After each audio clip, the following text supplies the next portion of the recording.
할렐루야. 예배에 나오신 여러분들을 주님의 이름으로 환영합니다. 선하신 하나님을 이 시간 찬양하며 우리가 온 마음을 다해 주님께 예배하겠습니다.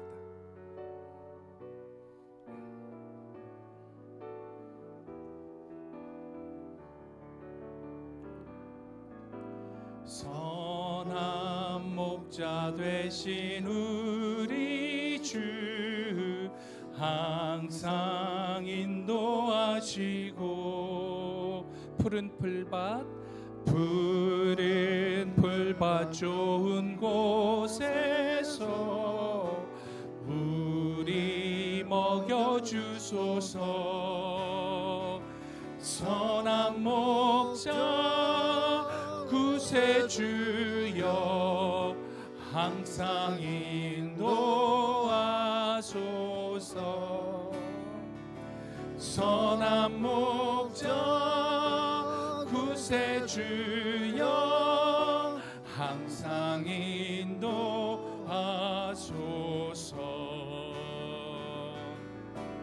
양의 문이 되신 예수여 우리 영접하시고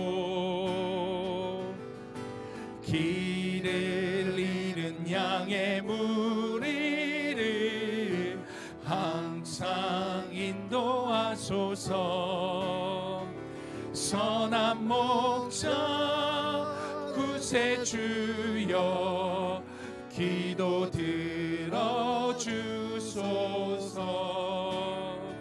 선한 목자 구세주여 기도 들어주소서.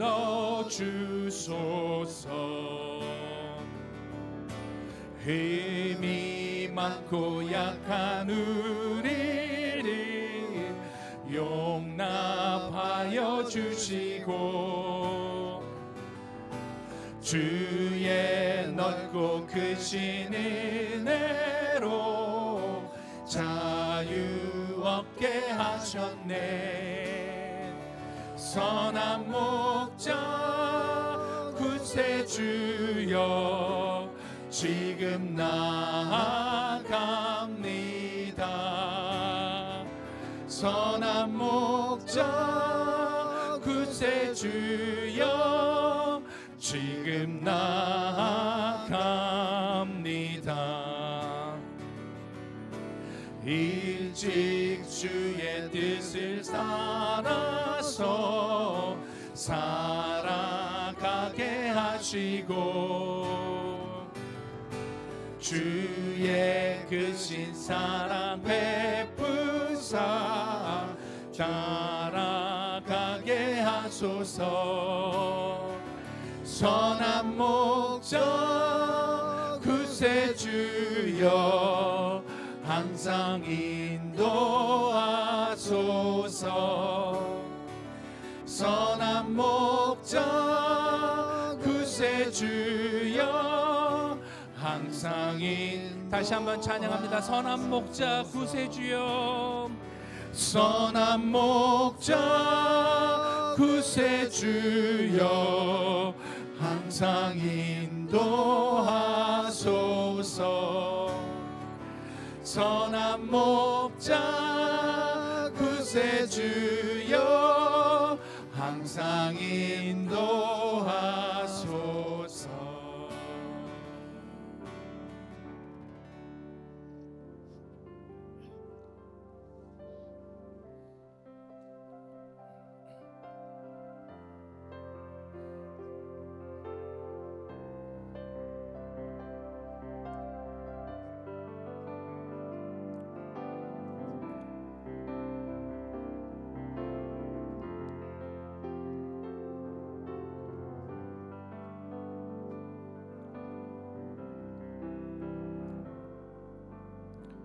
하나님 한 번도 나를 실망시킨 적 없으시고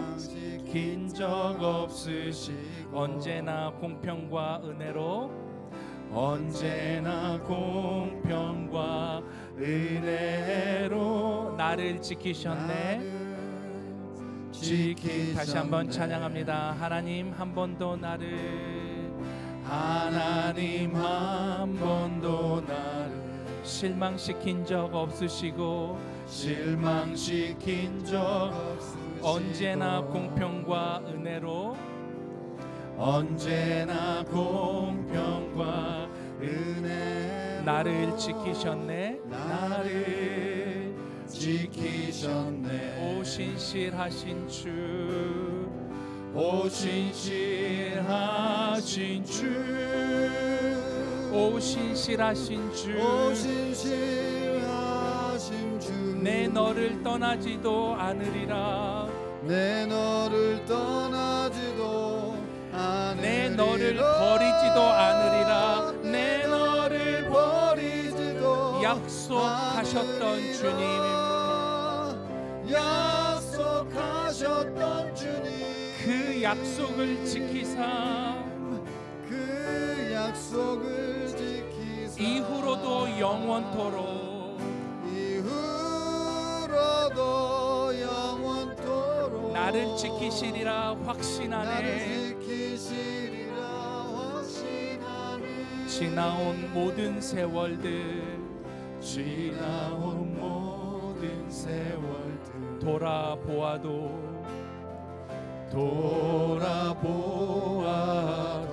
그 어느 것 하나 주의 손길, 그 어느 것 하나 주의 손길 안 미친 것 전혀 안 없네. 미친 것 전혀 없네. 오 신실하신 주, 오 신실하신 주, 오 신실하신 주, 오 신실하신 주, 내 너를 떠나지도 않으리라. 내 너를 떠나지도 않으리라. 내 너를 버리지도 않으리라. 내 너를 버리지도 않으리라. 약속하셨던 주님, 약속하셨던 주님, 그 약속을 지키사 그 약속을 지키사 이후로도 영원토록, 이후로도 영원토록 나를 지키시리라 확신하네. 나를 지키시리라 확신하네. 오 신실하신 주, 오 신실하신 주, 오 신실하신 주, 내 너를 떠나지도 않으리라. 내 너를 떠나지도 않으리라. 내 너를 버리지도 내 않으리라. 너를 버리지도 않으리라. 약속하셨던 주님, 약속하셨던 주님, 그 약속을 지키사 그 약속을 지키사 이후로도 영원토록, 이후로도 영원토록 나를 지키시리라 확신하네.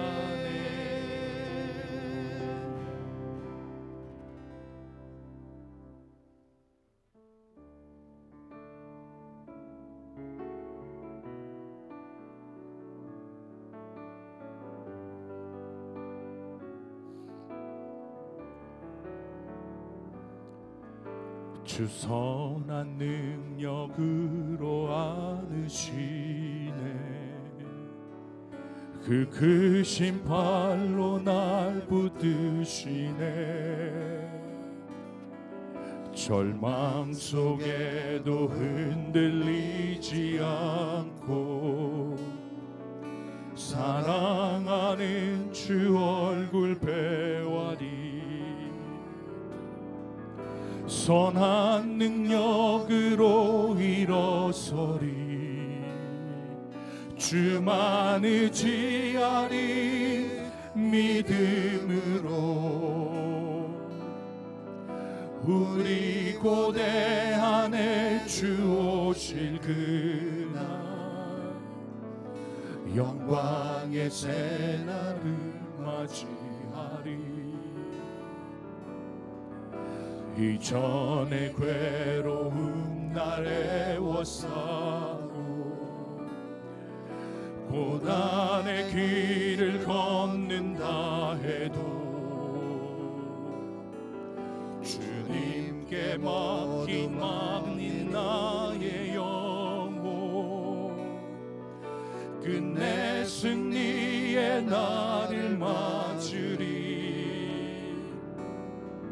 선한 능력으로 일어서리 주만 의지하리 믿음으로 우리 고대 안에 주 오실 그날 영광의 새날을 맞이하리 주님이 마신 고난의 쓴자리 우리도 감사하며 받으리 주님의 남은 고난 채워가며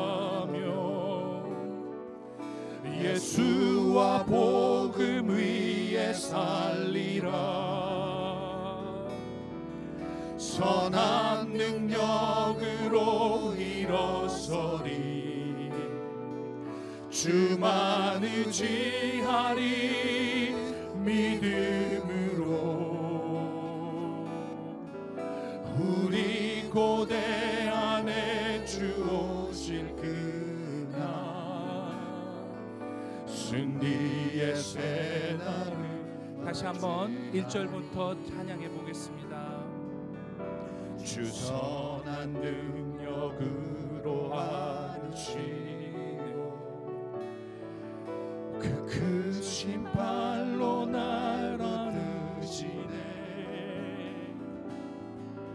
절망 속에도 흔들리지 않고 사랑하는 주 얼굴 구하리 선한 능력으로 일어서리 주만 의지하리 믿음으로 우리 고대 안에 주 오실 그날 영광의 새날을 맞이하리 이전의 괴로움 날 헤워싸고 고난의 길을 걷는다 해도 주님께 마음 맡긴 우리 영혼 끝내 승리의 날을 맞으리 아멘 선한 능력으로 일어서리 주만 의지하리 믿음으로 우리 고대 안에 주 오실 그날 영광의 새날을 맞이하리 주님이 마신 고난의 쓴자리 우리도 감사하며 받으리 주님의 남은 고난 채워가며 예수와 복음 위에 살리라 선한 능력으로 일어서리 주만 의지하리 믿음으로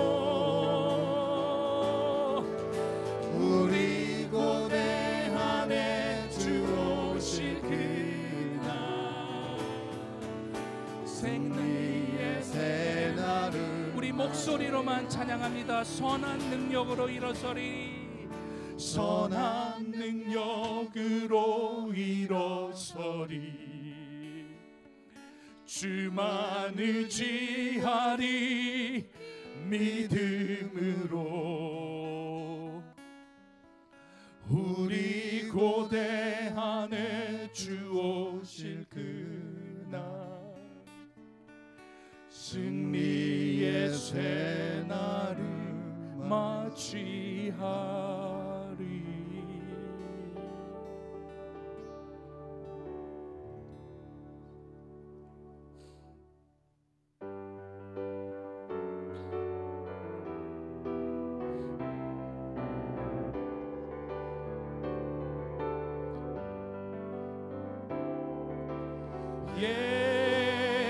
예수는 그리스도,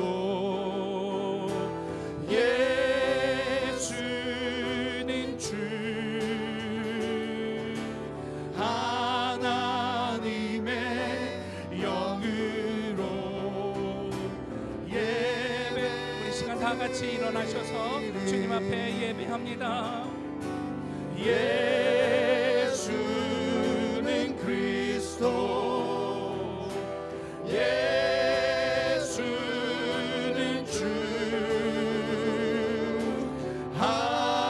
하나님의 영으로 예배드리리.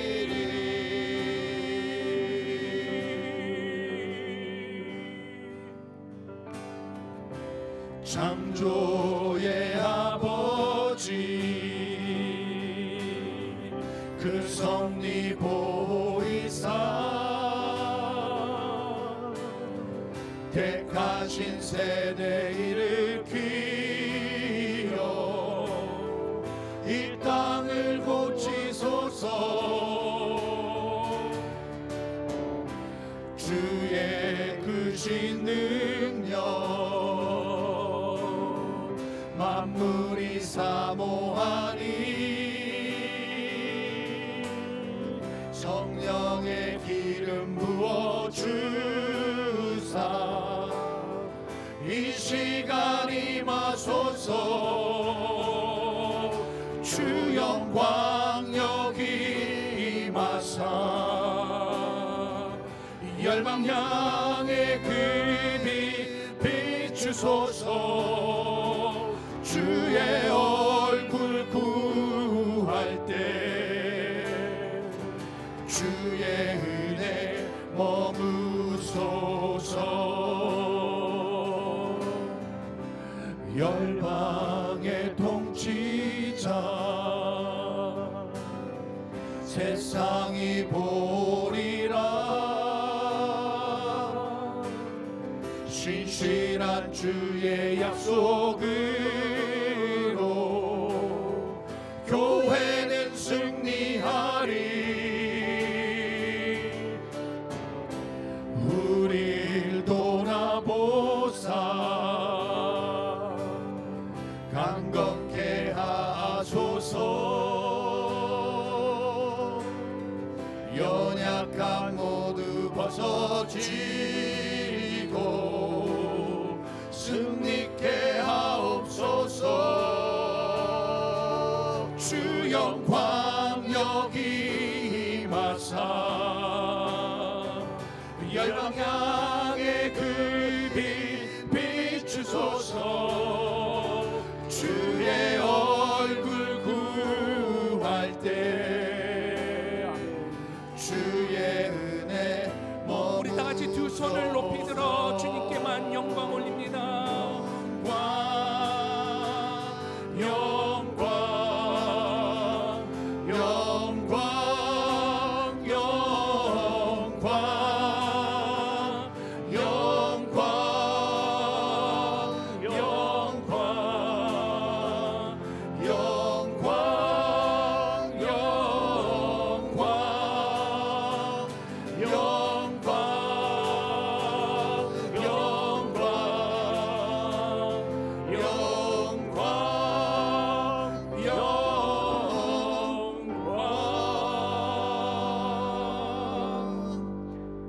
시간 우리 함께 예배를 위하여 함께 기도하는 시간 갖도록 하겠습니다. 하나님의 영광이 가득한 예배가 되게 하여 주시옵소서.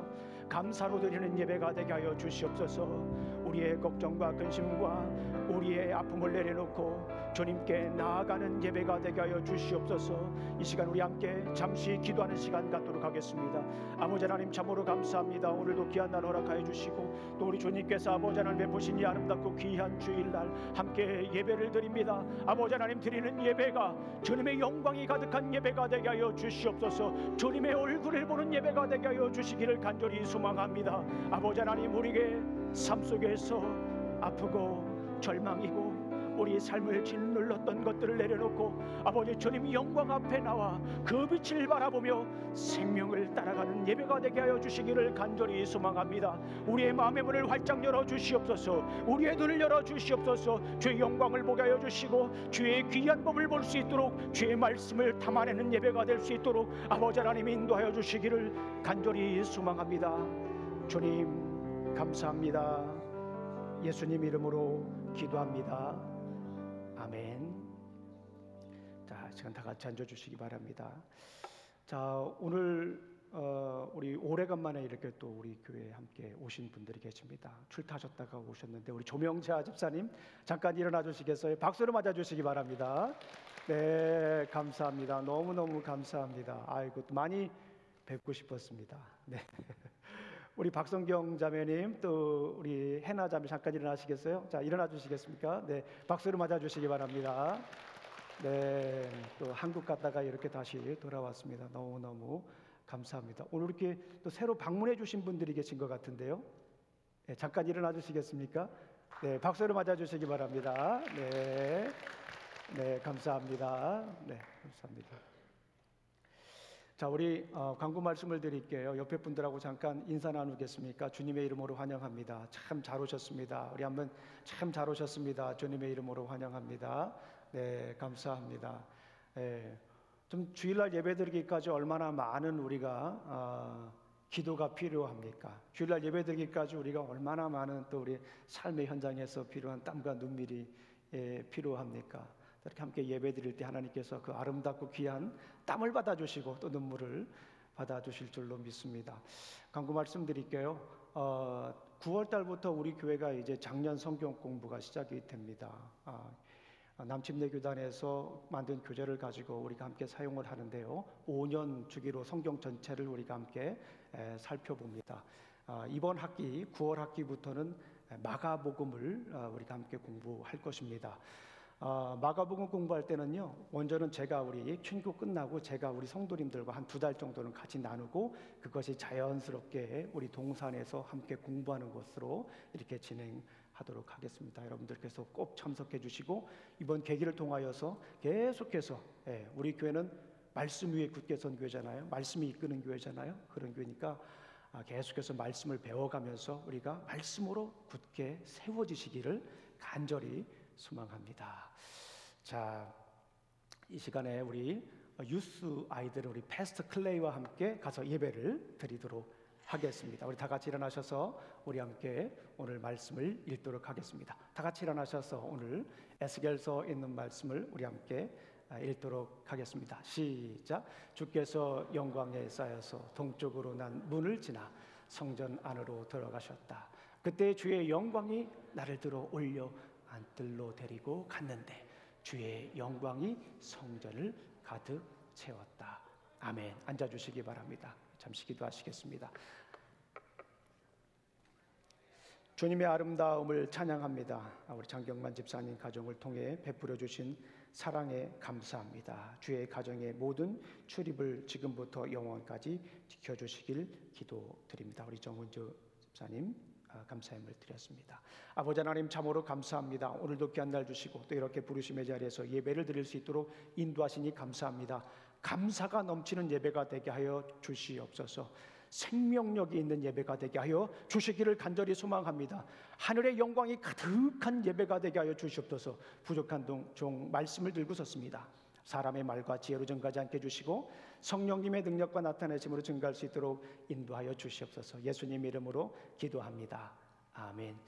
자, 우리가 계속해서 구약의 보따리 시리즈를 하고 있습니다. 구약 성경에 나와 있는 성경 창세기부터 말라기까지 한 주에 한 권씩 여러분들에게 말씀을 전해주고 있습니다. 구약 성경에 담겨져 있는 이 말씀의 보따리를 하나하나 여러분들에게 풀어드리는 그 기쁨과 재미가 너무나도 큽니다. 저는 일주일 동안 그 재미로, 목사가 재미라고 얘기하니까 좀 그럴 수도 있는데, 그런 기쁨, 그런 재미로 살아갑니다. 한 주 동안 이렇게 이번 주는 에스겔서를 준비했는데 에스겔서를 읽으면서 한 30분 정도 말씀을 전하면서 준비하면서 어떤 말씀을 전해드릴까, 제 인생에 있어서 프로젝트입니다. 우리 교회는 말씀 위에 굳게 선 교회잖아요. 강단에서 이렇게 성경 전체가 말씀이 선포가 되고, 또 그 다음에 새벽마다 또 날마다 성경을 통하여서 성경을 365개로 나누어서 매일 또 이렇게 묵상할 수 있도록 여러분들과 나누고 있습니다. 이 두 가지만 해도 여러분들은 말씀 위에 굳게 설 수 있어요. 그리고 9월 달부터 우리 가을 학기에 단계별 성경 공부가 또 이렇게 시작이 됩니다. 참석하시면 말씀 위에 굳게 서서 말씀 위에 굳게 세워지는 교회, 말씀 위에 굳게 세워지는 가정, 말씀 위에 굳게 세워지는 삶이 될 줄로 믿습니다. 따라해 보겠습니다. 뭐니 해도 말씀이다. 시작. 아멘. 너무나도 감사합니다. 우리가 예언서, 대예언서라고 하죠. 대예언서가 어떤 성경이 있습니까? 이사야가 있고 또 에레미야가 있고 에스겔이 있고 또 다니엘이 있습니다. 그런데 정말 귀한 말씀이 선포되는데 중요한 것은 뭐예요? 어렵다라고 하는 거예요. 그런데 여러분들에게 이 대예언서를 통하여서 우리에게 주신 하나님의 말씀을 잘 전달하기 위해서 고민했습니다. 그리고 그동안 한 신학교에서 한 13년 동안 15년 동안 가르쳤던 내용들을 좀 엑기스를 뽑아가지고 여러분들에게 쉽게 나누고자 합니다. 대예언서를, 나머지 예언서도 마찬가지입니다. 대예언서를 이해하는 중요한 키가 있다고 했어요. 그게 뭡니까? 선지자의 이름의 뜻을 알면 돼요. 선지자의 이름의 뜻을 알게 되면 그 선지서의 핵심 메시지가 전체 흐르고 있다라고 하는 것을 알게 될 것입니다. 너무나도 중요한 메시지입니다. 이사야의 뜻이 뭐라고 그랬죠? 하나님은 구원하신다. 그러니까 이사야를 보게 되면 구원의 메시지가 처음부터 끝까지 장엄하게 흐르고 있어요. 그러니까 많은 신학자들이 이사야를 제5복음서다, 복음에 관한 메시지가 흐르고 있기 때문에 마태, 마가, 누가, 요한 다음에 이사야가 있을 정도로, 이사야가 있어도 될 정도로 복음에 대해서 이야기를 하고 있다라고 하는 거예요. 얼마나 귀한 메시지가 이사야서에 흐르고 있습니다. 이사야서에 흐르는 메시지를 제가 날씨에 비유해서, 우리 성도님들이 1장부터 66장까지 이야기가 참 쉽지 않아요. 그래서 날씨의 비유로 제가 설명을 드렸습니다. 1장부터 12장까지는 호랑이 장가가는 날, 호랑이 장가가는 날이 어떤 현상이 일어납니까? 비도 오고 햇볕도 뜹니다. 1장부터 12장까지는 심판과 위로가 함께 있어요. 그리고 13장부터 27장까지는 이방엔 천둥번개입니다. 저쪽 이방에는 막 천둥번개가 막 우르르 쾅쾅쾅, 비구름이 아주 그냥 거대한 비구름이 계속 쏟아지고 있는데, 먹구름이 쏟아지고 있는데 이스라엘 백성들은 그곳을 향해 달려가는 거예요. 천둥번개가 있는 곳에 가면 어떻게 돼요? 비바람이 몰아치고 앞길이 보이지 않습니다.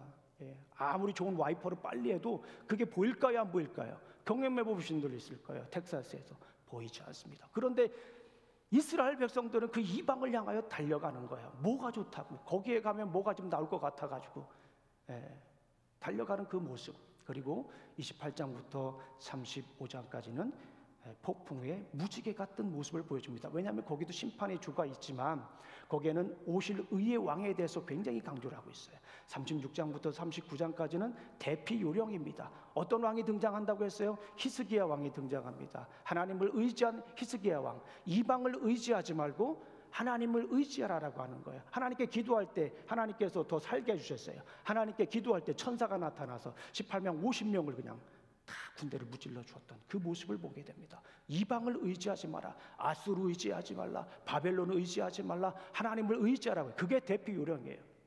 40장부터 55장까지는 뭐죠? 벌써 잊어버리셨어요. 쨍하고 해뜰 날 돌아온단다. 거기에는요 노래가 등장을 하는데, 어떤 노래가 등장하냐면 고난받는 종에 대해서 얘기를 해요. 내 편에 고난받는 종에 대해서 얘기를 하는데, 그 종의 노래가 누구에 관한 노래입니까? 예수 그리스도에 대한 얘기예요. 가장 대표적인 게 이사야서 53장입니다. 그러니까 예수님에 관한 노래예요. 구원받는 이 위해서 고난받으신 예수 그리스도, 우리를 구원해 주시기 위해서 고난받으신 예수 그리스도에 대해서 얘기를 합니다. 이제 마지막 부분 56장부터 66장까지는 가자 패러다이스로, 새하늘과 새 땅에 대해서 얘기를 합니다. 이렇게 쭉 펼쳐지는 것이 장엄하게 이 구원의 파노라마가 펼쳐지지 않습니까? 이사야에서. 그리고 예레미야를 봤어요. 예레미야의 뜻이 무엇이죠? 하나님은 세우신다. 그렇습니다. 하나님은 세우시는 거예요. God will raise up. 하나님은 세우신다라고 하는 뜻을 가지고 있어요. 예레미야를 보게 되면 1장부터 52장까지 그냥 천둥번개예요. 거기는 그냥 천둥번개입니다. 그 자체가. 그런데 그 가운데에 30장부터 33장까지 어떤 내용이 나와 있어요? 거기에는 태풍의 눈이 나와 있어요. 그 태풍의 눈이 어떤 언약에 관한 거라고 했어요? 새 언약에 관한 것이다 라고 말씀을 드렸습니다. 그래서 말씀을 붙잡고 살아갈 때 하나님께서 우리를 세워주신다라고 하는 메시지가 흐르고 있어요. 오늘은 에스겔서입니다. 우리 사랑하는 성도님들, 에스겔서에 대한 내용, 어떤 내용들이 떠오릅니까? 여러 가지 내용들이 떠오를 수가 있습니다. 에스겔서 한번 볼까요? 에스겔을 보면요, 역시 에스겔에도 막 천둥번개가 칩니다. 지금 이스라엘이 거의 멸망한 그런 상태 아닙니까? 그런데 에스겔은 이런 내용이 담겨져 있어요.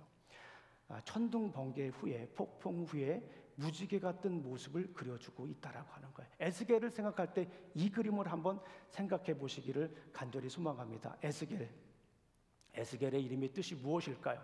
에스겔의 이름의 뜻은 하나님은 강하게 하신다라는 거예요. 이사야는 하나님은 구원하신다. 예레미야는 하나님은 세우신다. 그리고 에스겔은 하나님을 어떻게 한다라고 하는 거예요? 강하게 하신다라고 하는 거예요. 오늘 에스겔서의 말씀을 통해서 우리 성도님들이 강하게 되시기를 간절히 소망합니다.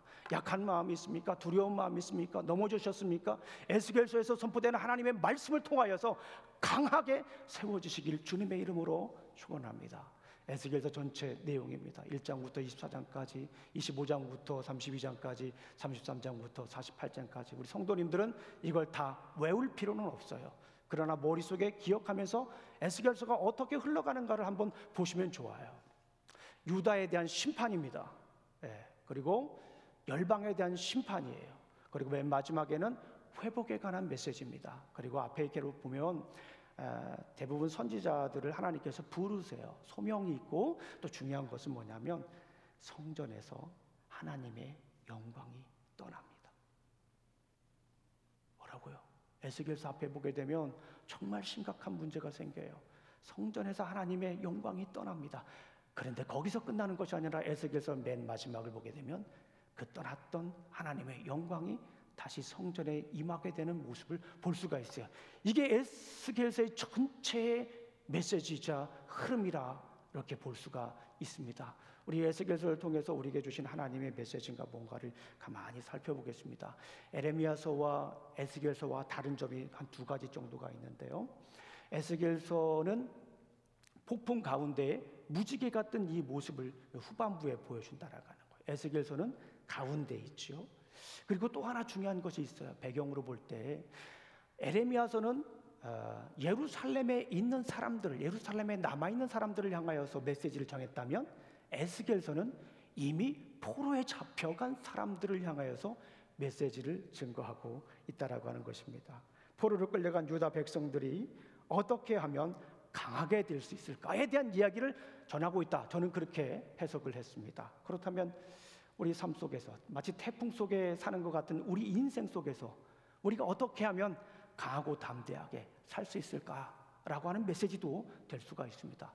두 가지 단계라고 저는 에스겔서의 내용을 읽으면서 해석을 했습니다.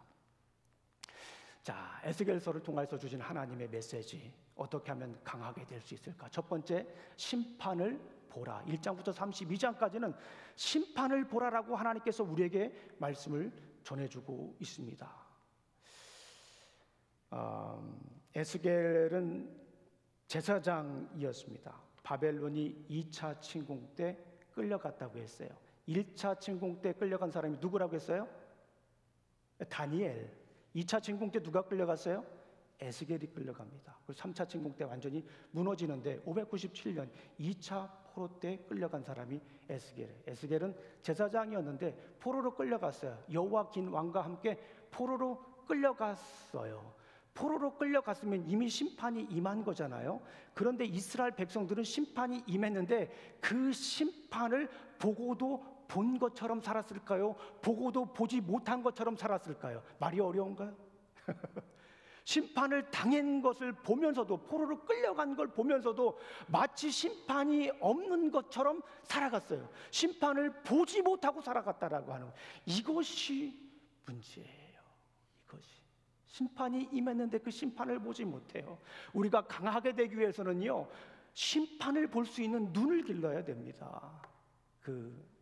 이스라엘 백성들이 심판당해서 2차 포로로 끌려갔어요. 저 바벨론으로 끌려갔습니다. 1000km가 넘는 곳을 끌려갔어요. 거기 그발 강가라고 하는 곳에 있어요. 에스겔서를 보니까 거기에서 힘든 노역을 하고 있는 거예요. 인생을 하면서 힘든 노역을 했어요. 5년 동안 열심히 노역을 하고 있는데 폭풍 가운데 하늘문이 쫙 열리면서 환상이 보여집니다. 그발 강가에 어떤 환상이 보여집니까? 폭풍 가운데 네 생물이, 알기 힘든 네 생물이 등장을 합니다. 함께 붙어 있어요. 그리고 그 네 생물들이 날개가 있습니다. 날개를 이렇게 받치고 있는데 단상을 받치고 있어요. 그 단상 위에 하나님의 형상이 그 안에 있습니다. 하나님의 영광이 그 안에 임한 거예요. 힘들고 어려울 때, 노예 생활을 할 때, 그발 강가에서 자존감은 그냥 완전히 쭉 떨어지고 절망 가운데 그렇게 살아갈 때에 하늘에서 내려오는 그 환상을 보게 됩니다. 얼마나 힘이 됐겠습니까? 그런데 여기서 정말 좀 우리가 생각해 봐야 될 것이 있습니다. 보통 하나님의 영광은 예루살렘 성전에 있지 않습니까? 그런데 그 모습이 바벨론에 지금 있다라고 하는 거예요. 어쨌거나 그발 강가에서 에스겔을 하나님께서 부르십니다. 1장에서는 그 환상을 보고, 2장에서는 그 환상을 듣고, 3장에서는 그 에스겔이, 제사장 에스겔이 선지자가 됩니다. 하나님께서 에스겔에게 말씀을 하셨잖아요. 입을 벌려라. 입을 벌리고 하나님께서 거기에 무엇을 집어넣어 주십니까? 두루기를 집어넣어 주십니다. 그리고 내 청자에 가득 채우라고 말씀하셔요. 그런데 에스겔이 그 두루마리를 먹고서 어떻게 뭐라고 고백을 했죠? 꿀보다 달더라라고 이렇게 말씀하셨어요. 하나님께서 입을 벌리셔서 하나님의 말씀을 그 입에 부어주셨어요.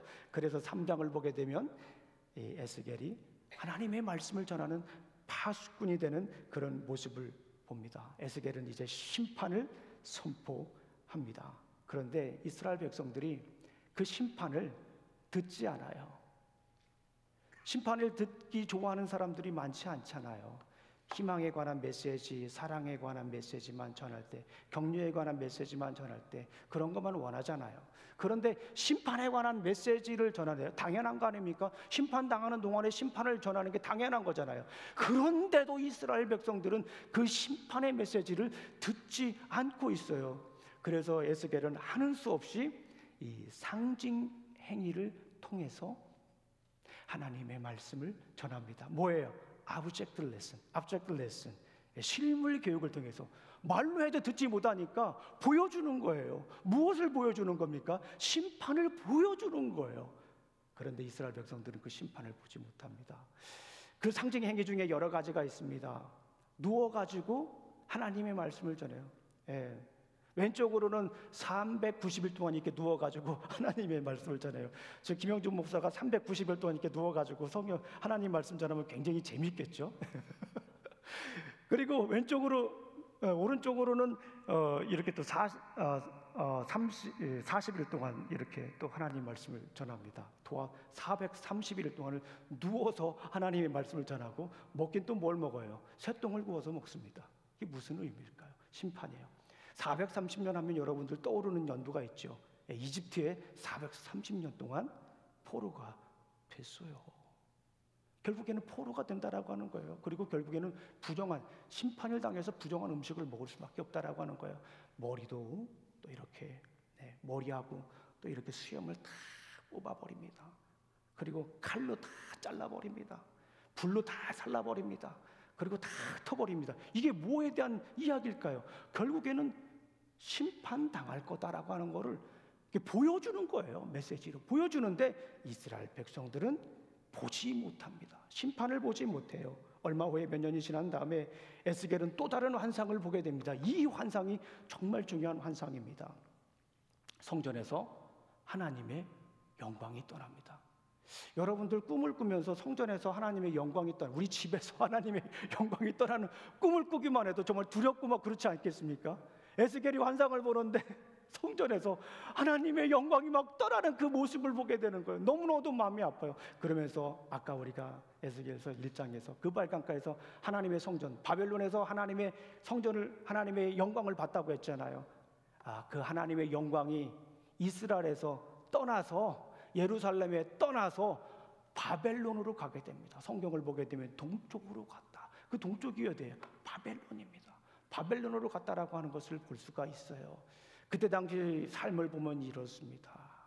성전에다가 그냥 우상의 그림을 막 그려놓고 그려놓고 또 무엇을 합니까? 이 제사장들은, 지도자들은 담무스, 바벨론의 신을 만들어 놓고 거기서 예배를 드리는 그런 모습을 보는 거예요.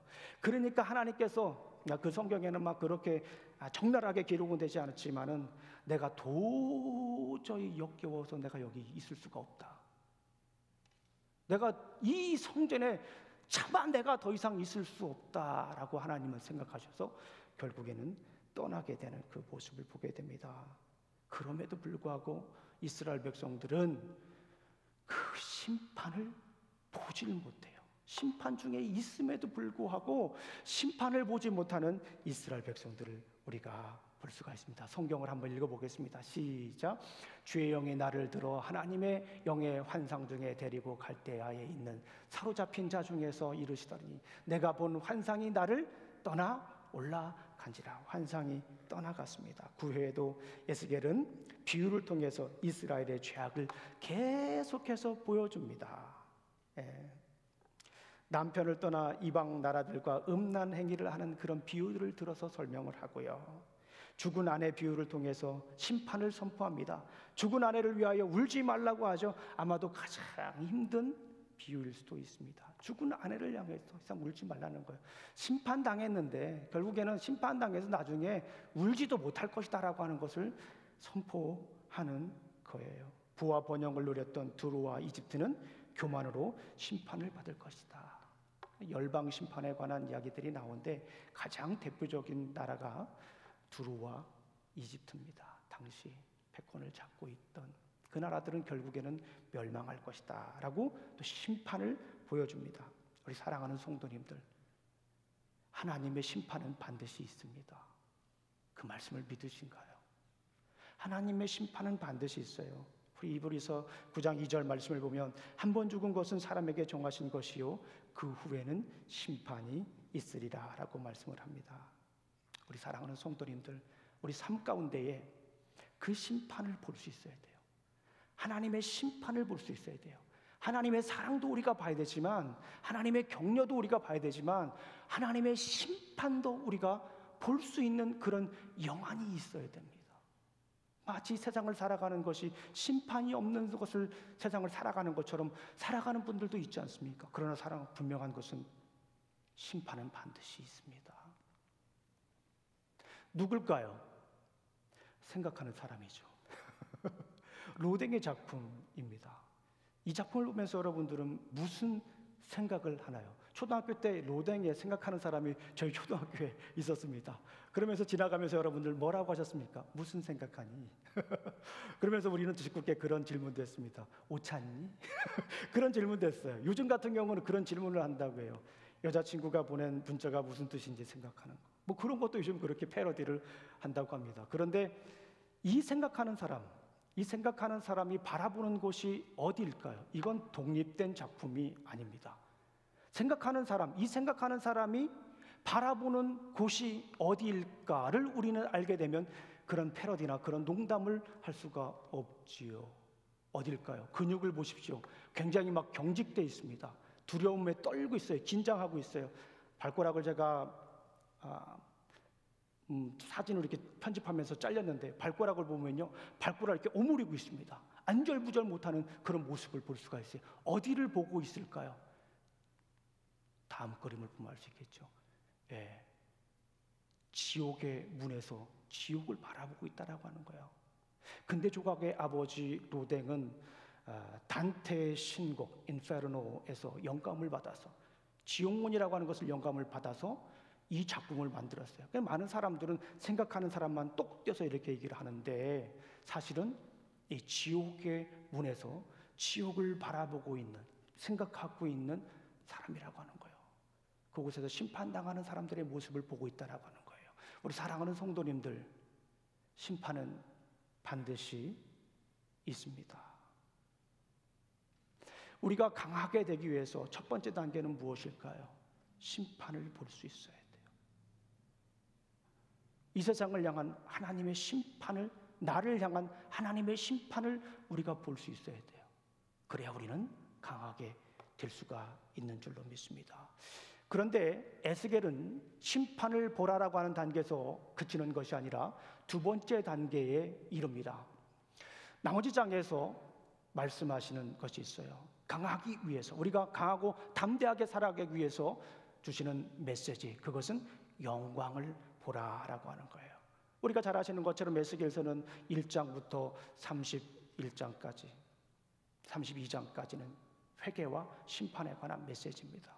그리고 두 번째 단계 33장부터 48장까지는 회복에 관한 메시지로 나누어지는데, 그 분기점이 33장 21절 말씀입니다. 자, 33장 21절 말씀을 우리 함께 읽어보겠습니다. 시작. 우리가 사로잡힌 지 12회째 해 10째 달 5째 날에 예루살렘에서부터 도망하여 온 자가 내게 나와 말하기를 그 성이 함락되었다 하였느니라. 그러니까 597년에 1차 포로를 끌려가서 586년 2차 포로 때 이제 바벨론으로부터 완전히 이제 포로가 됩니다. 그때 뭐예요? 예루살렘 성전이 무너집니다. 그 소식을 전해주게 되지요. 후반부에는 이제 회복에 관한 메시지가 주를 이룹니다. 예루살렘이 완전히 멸망됐다라고 하는 소식을 들은 후에 이제는 회복에 관한 메시지를 에스겔은 전하게 됩니다.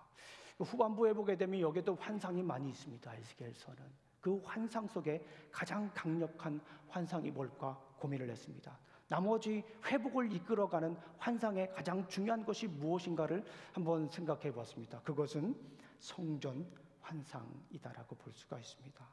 하나님의 영광이 떠났다고 그랬잖아요.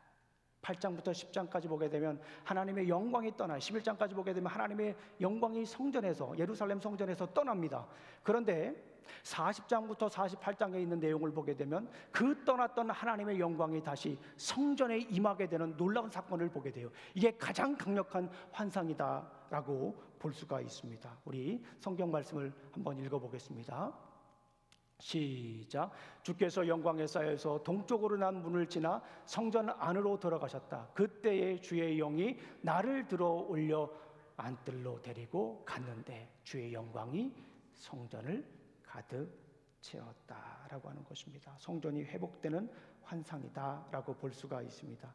성전에서 흘러나오는 물이 바다까지 이르게 되는데 그 물로 말미암아 모든 생물들이 번성하게 되고 각종 먹을 과실나무가 자라 풍성한 열매를 맺는 모습을 보여준다라고 볼 수가 있습니다. 침례교회 정말 정말 복된, 제가 좋아하는 부흥사분이 한 분 계시는데요. 오간석 목사님이라고 하는 분이 나이가 연세가 굉장히 많으신 분이죠. 그분이 제가 한국에 사역하던 교회에 부흥회로 오셨는데 에스겔서에 있는 말씀을 이렇게 설명을 하셔요. 고등학교 국어 선생님이셨어요. 그분이 그런 얘기를 해요. 발목대기 신앙이 무릎에 차고 무릎에 찼던 신앙이 허리에 차서 이런 바다를 이루는 것처럼 여러분들에게 하나님의 영광이 가득하기를 축원합니다. 그러면 성도님들 뭐라고 그럴까요? 아멘을 크게 합니다. 예, 저는 이제 그 우리 오한성 목사님만큼 부흥 강사는 아니기 때문에 아멘 하시는 분들이 별로 없어요. 그런데 오한성 목사님이 거기서 이제 성전에 이렇게 물이 차는 거, 계속 찬이란 바다를 이루면서 그런 생각을 하신 거예요. 하나님의 영광이 우리 인생에 가득 찼으면 좋겠다. 발목대기 신앙이 무릎에 차고, 무릎에 찼던 신앙이 허리에 차서, 허리에 찼던 신앙이 가슴에 찬 창이라는 바다를 이루는 것처럼 여러분들의 삶에 하나님의 영광이 가득하길 주님의 이름으로 축원합니다. 이때 하는군요. 그 영상이 아직까지 있어요. 그래, 에스겔서에 관한 영상이 아직까지 그 영상이 있는 거예요. 하나님의 영광이 다시 돌아왔어요. 성전에 물이 가득 차고 그 물이 이제 쫙 흘러서 쫙 이런 바다를 이루는 것처럼 우리 심판을 볼 때에 그 영광이 다시, 하나님 영광을, 심판을 보고 영광을 볼 때 우리는 강하게 된다라고 볼 수가 있어요. 그리고 에스겔서 뒤에 보게 되면 성전 환상이 이제 맨 마지막에 나오는데 그 앞부분에 어떤 회복들이 있냐면 첫 번째 목자가 회복이 됩니다. 그리고 땅이 회복이 됩니다. 그리고 백성이 회복이 됩니다. 목자에 관한 회복은요, 세상에는 사꾼 목자들이 너무 많아가지고 내가 한 의로운 목자를 보내겠다.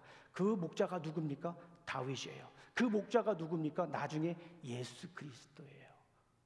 그 목자가 사람이 아니라 예수 그리스도라고 하는 것을 다시 보여줍니다. 다시 목자가, 지도자가, 하나님의 나라를 다스릴 목자가 다시 회복될 것이다라고 하는 것을 보여줍니다. 그 다음에 무엇을 회복시키냐면 땅을 회복시킵니다. 이쯤 됐으면 우리 성도님들, 수준 높은 성도님들은 생각했을 거예요. 창세기 12장을 보면 아브라함과 맺은 언약이 있습니다. 그 언약이 성경을 이해하는 가장 중요한 기본이 된다라고 제가 여러 번 말씀을 드렸는데 그 언약의 중요한 요소가 뭡니까? 땅, 시, 나라. 하나님께서 이 에스겔서에서 이거를 회복시켜 주는 거예요. 다시. 그리고 맨 마지막에 백성들을 회복시켜 줍니다. 여러분들 에스겔 하면 떠오르는 성경이 있죠. 마른 뼈가 다시 살아나는 그 환상, 모두들 기억하시지요. 하나님께서 말씀하십니다. 그리고 그 마른 뼈들을 향하여서, 빼빼 마른 뼈들을 향하여서, 생기가 없는 마른 뼈들을 향하여서 이렇게 말씀하십니다. 생기야 일어나라. 하나님께서 생기를 불어넣어 주시는 거예요. 마치 창세기에 나온 것처럼 그 코에 생기를 불어 넣으시니 뭐가 된지라? 생명이 된지라라고 말씀하신 것처럼 하나님께서 마른 뼈들을 향하여서 생기야 일어나라라고 할 때 거기에 있는 마른 뼈들이 피가 생기고 살이 생겨서 다 일어나는 그런 모습을 보게 됩니다. 우리 사랑하는 성도님들, 강하게 되기를 원하십니까? 담대하게 되기를 원하십니까? 하나님의 영광을 보셔야 됩니다. 하나님께서 우리에게 말씀하십니다. 그리고 입을 벌려 우리에게 생기를 불어 넣어주시는 줄로 믿습니다. 사람이 넣어주는 위로와 세상에 일어나는 일을 통해서 받는 그런 위로는 잠시 잠깐이면 사라집니다. 그러나 우리 주님께서 우리에게 입을 열어서, 코를 열어서 오늘 이 시간 생기를 불어 넣어주시는 줄로 믿습니다. 내 인생이 마른 뼈와 같다고 생각하신 적 있습니까? 빼빼 말라가지고 아무런 존재 가치도 없다라고 생각하시는 분이 있습니까? 신앙생활 하다 보면 그런 일이 있을 수 있어요. 잘 지내가다가도 어느 날 갑자기 훅 치고 들어와요. 그런 생각들이. 저만 그런가요? 그거는요, 학력과도 관계없고요, 사는 정도와도 관계가 없어요. 더군다나 얼굴 생김새와도 관계가 없는 거예요. 어느 날 갑자기 찾아와요. 힘들어요. 그럴 때 이 영상을 떠오르세요. 내 코를 벌리시고 생기를 불어넣어 주시는 여호와 하나님을 떠올리시길 주님의 이름으로 기도합니다. 그러니까 거기 마른 뼈들이 그냥 다 일어나가지고 뭐가 되십니까? 군대가 돼요. 군대. 그래서 에스겔서 37장과 38장을 보게 되면 곡과 마곡에 대한 환상이 나옵니다. 엄청 어려워요. 그런데 그런 거 신경 쓸 거 없어요. 그 군대들이 일어나가지고 마른 뼈들, 생기를 불어넣어서 가지고 생기를 얻은 그 군대들이 그 곡과 마곡의 악한 세력들을 완전히 다 무찌르게 됩니다. 그리고 그 생기가 다시 살아난 백성들이 40장부터 48장에 나오는 성전 환상의 예배자로 변화가 되는 모습을 보게 됩니다. 우리 사랑하는 성도님들, 정말 강하고 담대하길 원하십니까? 에스겔을 통해서 우리에게 주신 하나님의 메시지가 무엇입니까? 첫 번째, 심판을 볼 수가 있어야 돼요. 두 번째는 무엇입니까? 하나님의 영광을, 떠났던 하나님의 영광을 볼 수가 있어야 됩니다. 이 말씀을 예수님께서는 어떻게 회복하셨을까요? 이루셨을까요?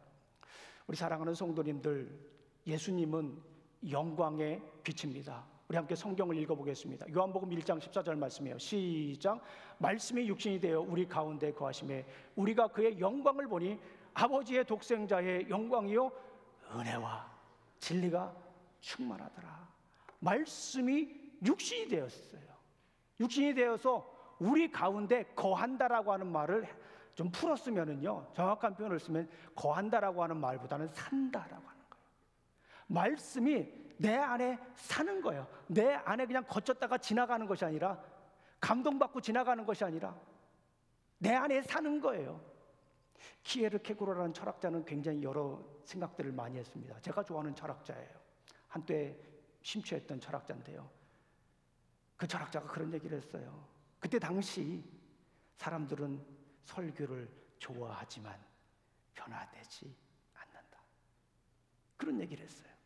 오늘날 우리도 얼마나 많은 좋은 설교들이 있습니까? 설교의 홍수 시대예요. 정작 중요한 것은 뭐냐면 변화되질 않아요.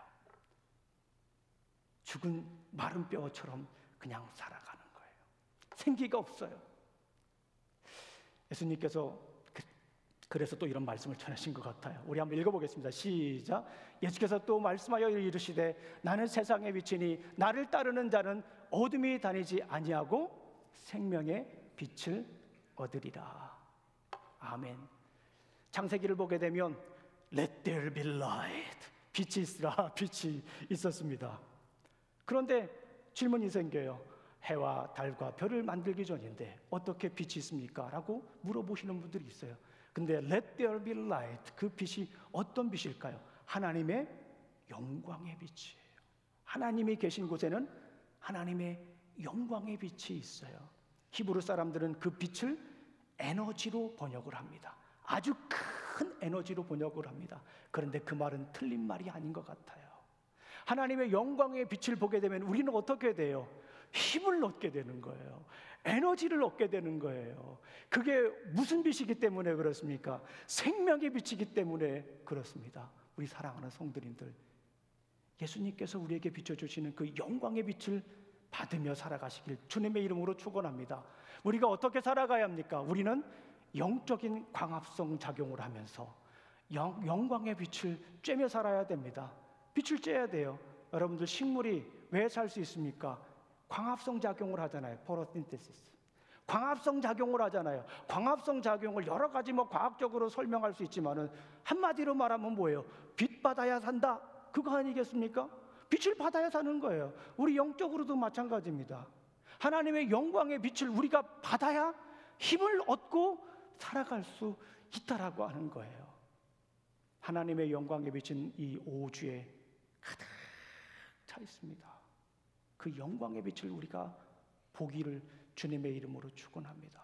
그 영광의 빛을 볼 뿐만 아니라 영광의 빛을 쬐면서 우리가 영적인 광합성 작용을 하면서 살아야 합니다. Spiritual photosynthesis. 영적인 광합성 작용을 하며 살아야 합니다. 힘들고 지치고 어려울 때, 약할 때 어떻게 해야 됩니까? 그 영광의 빛을 보십시오. 그 영광의 빛을 볼 때 우리는 다시 일어날 수 있는 줄로 믿습니다.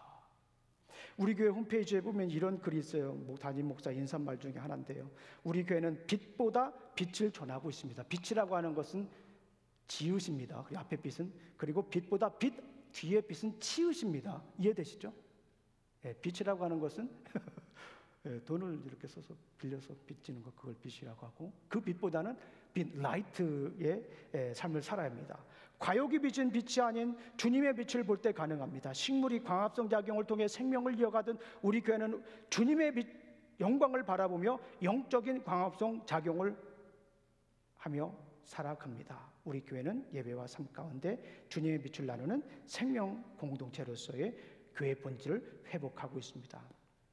우리 여쭤볼게요. 빚지면 뭐가 날라와요? 빌이 날라오잖아요.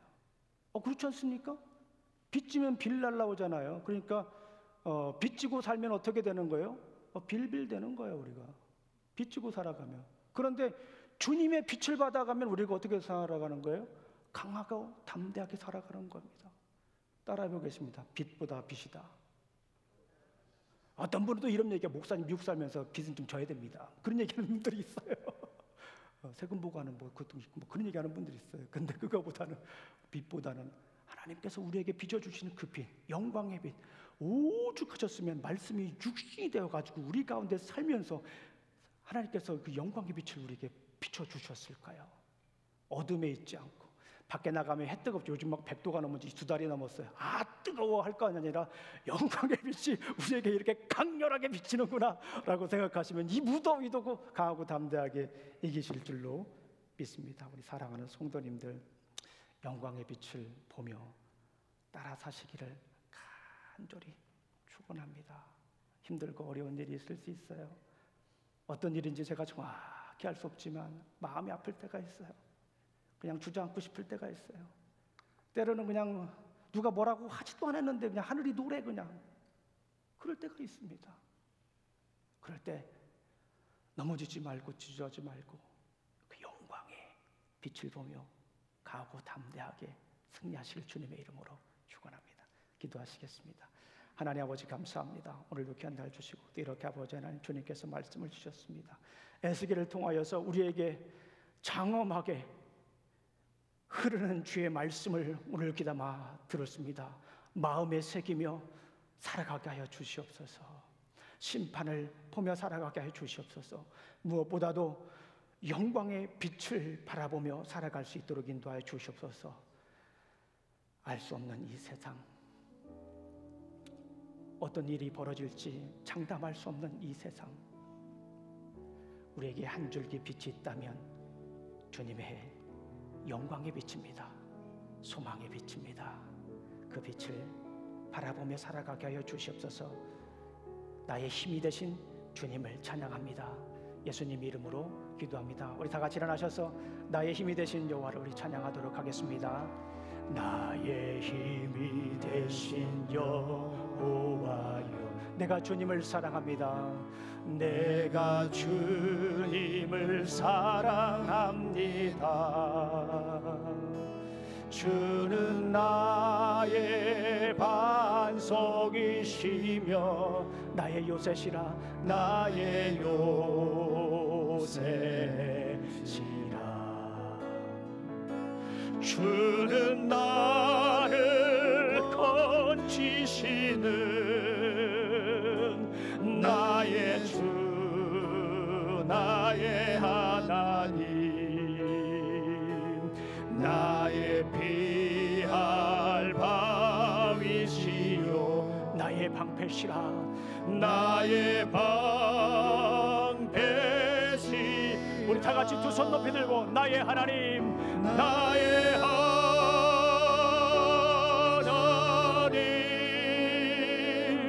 나의 하나님, 구원의 뿌리시오, 나의 산성이라, 나의 산성이 아멘. 나의 하나님, 나의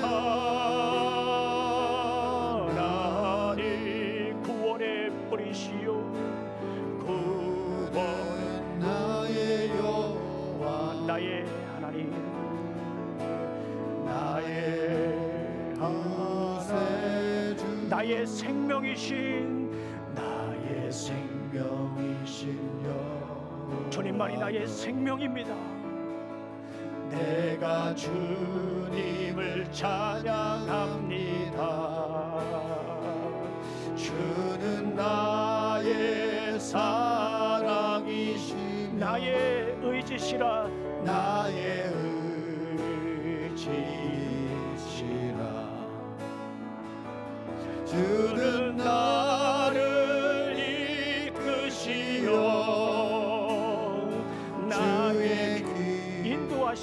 인도하시며 아멘. 나의 피 목자 되시니 아멘. 내가 따르리라. 내가 우리 다 같이 목 놓아서 따르리라. 힘이 되신 여호와 하나님을 부릅니다. 나의 하나님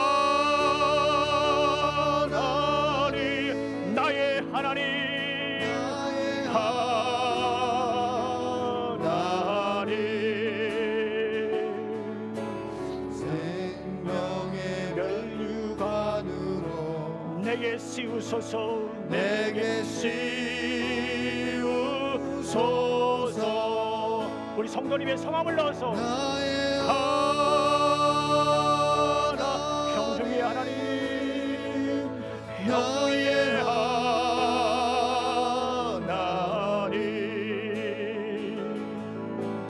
주는 나의 구소와 나의 구세주, 나의 구세주. 아멘. 이제는 우리 구주 예수 그리스도의 은혜와 하나님의 사랑과 성령님의 교통하심이 날마다 주님의 영광을 바라보며 살아가길 원하는 어르신 우리 집내교 성도들 머리에와 직장과 가정과 사업 위에 자녀들 위해 이제부터 영원히 함께할지어다. 아멘.